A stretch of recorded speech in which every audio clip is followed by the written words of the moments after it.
मैं आग्रह कर रहा हूं कैप्टन योगेश जी, कृपया आप आएं और हमारे सभी अतिथियों का स्वागत और अभिनंदन करें। कैप्टन योगेश जी।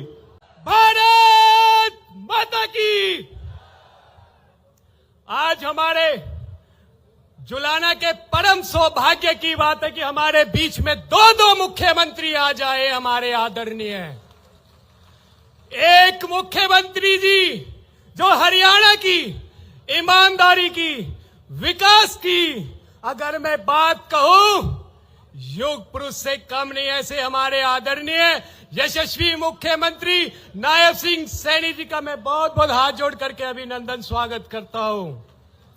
साथ ही में हमारी देश की राजधानी जिसको विकसित करने का प्रण लेकर के हमारे अपने हरियाणा जुलाना नंदगढ़ की बेटी हमारी यशस्वी मुख्यमंत्री बड़ी बहन रेखा गुप्ता जी का भी नंदगढ़ गांव में मैं स्वागत अभिनंदन करता हूं।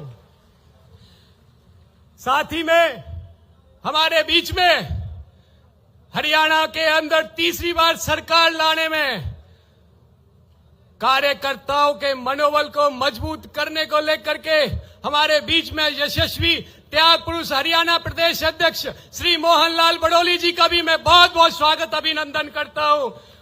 साथ ही में मंच पर विराजमान सम्मानित हमारे डिप्टी स्पीकर बड़े भाई कृष्णलाल मिड्डा जी, कृष्ण बेदी जी, दादा राम कुमार गौतम जी, देवेंद्र अत्री जी, अर्चना गुप्ता जी प्रदेश महामंत्री व सभी सम्मानित मंच, परम पूज्य राघवेंद्र महाराज जी, महामंडलेश्वर जी, मेरे बाई तरफ बैठे हुए मेरे जय श्रेष्ठ देव तुल्य मेरे वरिष्ठ भाजपा के नेता, मेरे सामने मेरी मातृशक्ति, मेरे बड़े बुजुर्ग छायाकार कलाकार बंधु, आप सबको मैं हाथ जोड़ करके राम राम कहता हूं।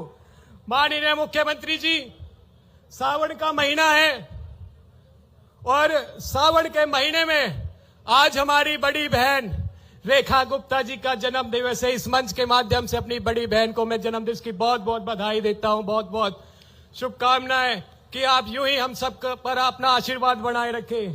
माननीय मुख्यमंत्री जी, इस सावन महीने के अंदर, और ये सावन का महीना भगवान भोलेनाथ के परम दिन होते हैं, तो इस दिन मेरे को एक बात याद आ गई दिल्ली के इलेक्शन की।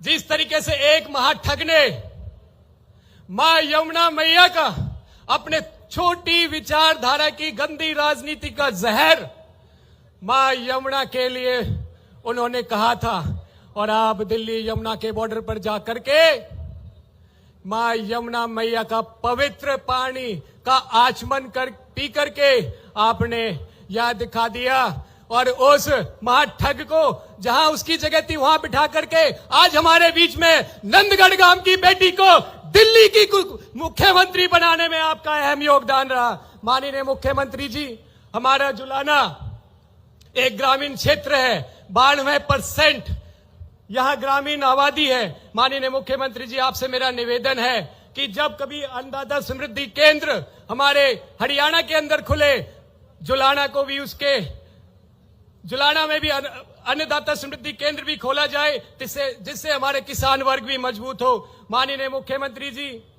हमारे गांव के काफी सारे रास्ते कच्चे हैं, उनको पक्का करवाने का आप काम करें। साथ ही साथ जो हमारे बेरोजगार भाई हैं, जो हमारे बिजनेसमैन फैमिली है, उन सब की एक आपसे नम्र निवेदन है कि जब भी हरियाणा के अंदर IMT या औद्योगिक का विस्तार हो तो हमारे जुलाना को जरूर उसका हिस्सा बनाया जाए। माननीय मुख्यमंत्री जी, हमारे जुलाना के अंदर मिनी सचिवालय या पुलिस थाना का निर्माण हो, जुलाना विधानसभा के अंदर नगर पालिका के अंदर बिल्डिंग का निर्माण हो, एक सामुदायिक भवन मिले, नर्सिंग कॉलेज, और हमारे जुलाना के अंदर एक स्टेडियम है, उस स्टेडियम को भी अपग्रेड कराया जाए।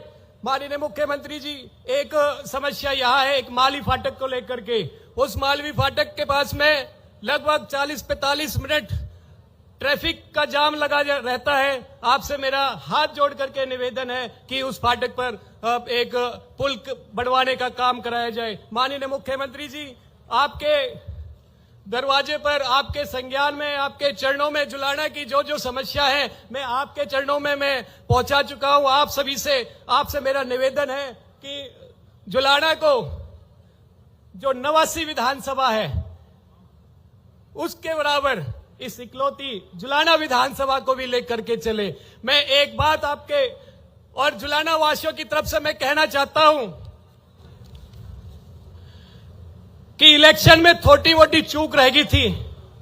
हमने हार स्वीकार नहीं करी, हमने संघर्ष स्वीकार करा है और अगले इन 5 साल के अंदर इस संघर्ष के बलबूते में आपसे निवेदन कहता हूं, जब आप तीसरी बार मुख्यमंत्री बनेंगे तो सबसे पहली सीट जुलाना विधानसभा की होगी।